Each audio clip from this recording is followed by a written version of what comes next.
नमस्कार दोस्तों, रेल वाला 2.1 पे आपका फिर से स्वागत है।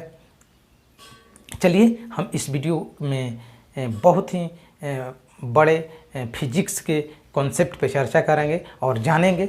इसमें बहुत कन्फ्यूजन रहता है 9th-10th में भी या 11th-12th में जो डिफिनेशन से संबंधित पूछ देते हैं या न्यूमेरिकल वगैरह से भी संबंधित क्वेश्चन पूछ देते हैं, जिसमें समझ में आती नहीं है कि उसमें डिस्प्लेसमेंट की बात की गई है या डिस्टेंस की बात की गई है। डिस्प्लेसमेंट और डिस्टेंस मतलब दूरी या विस्थापन की बात की गई है। तो आज से आपको ये पॉइंट क्लियर हो जाएगी कि दूरी क्या होता है और विस्थापन क्या होता है और कहाँ पे किसकी बात की जा रही है। तो चलिए वीडियो को शुरू करते हैं। तो सबसे पहले हम बात करते हैं किस पे, दूरी पे। क्या है? दूरी पे। दूसरा क्या है? मेरा विस्थापन है। ठीक है, बारी बारी से हम देखेंगे। पहला है दूरी और दूसरा क्या है? विस्थापन। तो दूरी क्या होता है? दूरी जो है एक बिंदु से दूसरे बिंदु तक जितनी लंबाई हम ट्रेवल करके जाते हैं, ठीक है, ट्रेवल करके जाते हैं, दूरी को जितनी ट्रेवल करते हैं एक बिंदु से दूसरे बिंदु कहीं पर भी जितनी लंबाई को हम तय करते हैं तो उसके क्या बोल देंगे? दूरी बोलेंगे। क्या बोलेंगे? दूरी बोलेंगे। मान लिया कोई व्यक्ति यहाँ पे है, ठीक है, क्या है? यहाँ पे है और वो यहाँ आया, यहाँ फाइनली यहाँ आ गया। तो इन सब को मिलाने वाली रेखा को यानी कुल लंबाई जो हो गई जिस पे वो गति किया उसको हम क्या बोलेंगे? दूरी बोलेंगे। क्या बोलेंगे? दूरी बोलेंगे। क्लियर है? उसी तरह से यदि कोई वस्तु एक पॉइंट से क्या है, एक पॉइंट से दूसरे पॉइंट पे सीधी रेखा में किया, यानी कि उसका डायरेक्शन फिक्स है कि वो उसी डायरेक्शन में गति करेगा, ठीक है, तो उसकी कुल लंबाई को हम क्या बोल देंगे? विस्थापन बोल देंगे। क्या बोल देंगे? विस्थापन बोल देंगे। हम एक और अच्छा सा एग्जांपल लेते हैं जिसके थ्रू आपको अच्छे से समझ में आ जाएगा कि दूरी और विस्थापन होता है क्या। ठीक है, यहाँ से यहाँ तक मान लिया कोई ऑब्जेक्ट यहाँ से चलना प्रारंभ किया, ठीक है, और यहाँ से चल के यहाँ आया, यहाँ से चल के यहाँ आया, फाइनली यहाँ आके क्या किया? रुक गया। तो इसके द्वारा जो कुल लंबाई तय की गई उसको क्या हम बोल देंगे? दूरी बोलेंगे। क्या बोलेंगे? दूरी बोल देंगे। और यहाँ से यहाँ तक एक और रास्ता हो सकता है। एक जगह से दूसरी जगह जाने के लिए बहुत सारे रास्ता होता है। क्या होता है? बहुत सारे रास्ता होता है। तो जो लॉन्ग वाला रास्ता होगा, जो टेढ़ी मेढ़ी होकर रास्ता जाती होगी, उसको हम दूरी बोलेंगे। क्या बोलेंगे? दूरी, कुल दूरी बोलेंगे। और जो सीधी रास्ता होगी एक पॉइंट से दूसरे पॉइंट पे जाने के लिए एकदम डायरेक्ट सीधा रास्ता जो होगा उसको क्या हम बोलेंगे? विस्थापन बोलेंगे। तो इसको क्या बोल देंगे? यहाँ से यहाँ तक की लाइन को हम क्या बोल देंगे? विस्थापन बोल देंगे। क्या बोल देंगे? विस्थापन बोल देंगे। तो दूरी और विस्थापन में आपको क्लियर समझ में आ गई होगी कि दूरी और विस्थापन क्या होता है।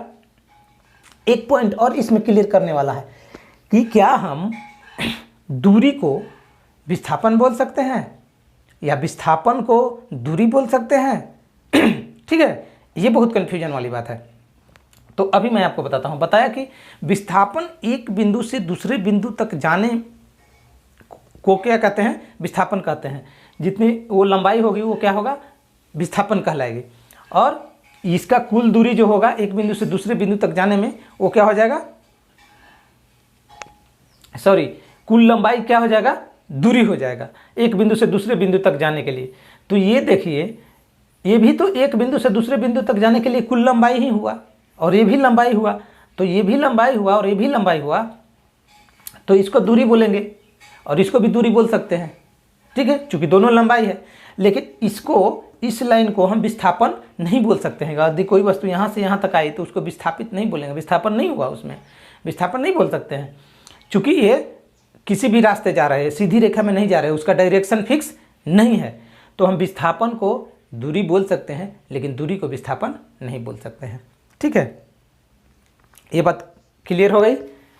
अब नेक्स्ट देखते हैं, दूरी और विस्थापन में अंतर क्या होता है। दूरी और विस्थापन में अंतर क्या होता है? तो जब हम एक बिंदु से दूसरे बिंदु पर जाते हैं और यदि वृत्ताकार हम रास्ता पे चलते हैं तो क्या होगा कि यहाँ से चलते चलते इसका डायरेक्शन फिक्स होगा, तो चलते चलते चलते चलते चलते चलते क्या आ जाएंगे? यहाँ पे आ जाएंगे। कहाँ पे आ जाएंगे? यहाँ पे आ जाएंगे, तो ये भी तो कुल लंबाई को ट्रेवल किया वृत्ताकार पथ पे, तो क्या हो गया इसमें, इसको इसके विस्थापन को क्या बोल देंगे, इसमें विस्थापन क्या होगा, शून्य हो गया। क्या हो गया, शून्य हो गया। यहाँ से चलना प्रारंभ किया था और पुनः चलते चलते क्या आ गया, दूसरे पॉइंट पे आ गया, तो इसका विस्थापन क्या हो गया, शून्य हो गया। तो दूरी हमेशा क्या होगा, पॉजिटिव होगा। क्या होगा, दूरी हमेशा पॉजिटिव होगा, दूरी निगेटिव नहीं होता है। जब तक हम कोई डिस्टेंस ट्रेवल नहीं करेंगे, किसी भी डायरेक्शन में ट्रेवल करेंगे, तो वो पॉजिटिव ही कहलाएगा। तो दूरी हमेशा क्या होता है, पॉजिटिव होता है। उसी तरह से विस्थापन क्या हो जाएगा, विस्थापन पॉजिटिव भी होगा और निगेटिव भी होगा। क्या होगा, पॉजिटिव भी होगा, निगेटिव भी होगा और शून्य भी होगा।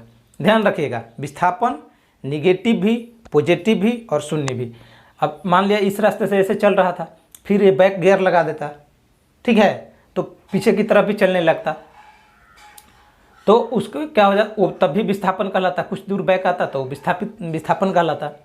तो ये धनात्मक भी हो सकता है, आगे की ओर चलेगा तो धनात्मक, पीछे की ओर चलेगा तो ऋणात्मक, ठीक है, और शून्य भी हो सकता है। यहाँ से आके फिर यहीं पे रुक जाएगा, तो इसमें विस्थापन कुल कितनी हुई, तो शून्य हुई, जीरो हुई। वस्तु एक जगह से दूसरी जगह तो गई, टाइम भी ली, ठीक है, लेकिन उसमें कुछ दूरी का बदलाव नहीं हुआ, जहाँ से चली थी वहीं पे आ गई, तो इसका शून्य भी हो सकता है। तो विस्थापन धनात्मक, ऋणात्मक और शून्य दोनों होती है। और क्या होता है विस्थापन में, विस्थापन भी होता है, विस्थापित भी होता है, माप परिमाप भी होता है, और उसका कुछ खास डायरेक्शन भी होता है, ठीक है। परिणाम भी होगा और उसका डायरेक्शन भी फिक्स रहेगा, दोनों चीज़ रहेगा।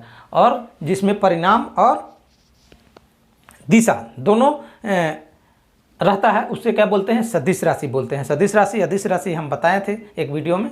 तो सदिश राशि किसको बोलते हैं और अदिश राशि, तो इसमें सदिश में क्या होता है, परिमाण और डायरेक्शन दोनों होता है, दिशा दोनों होती है, तो उसको सदिश बोलेंगे।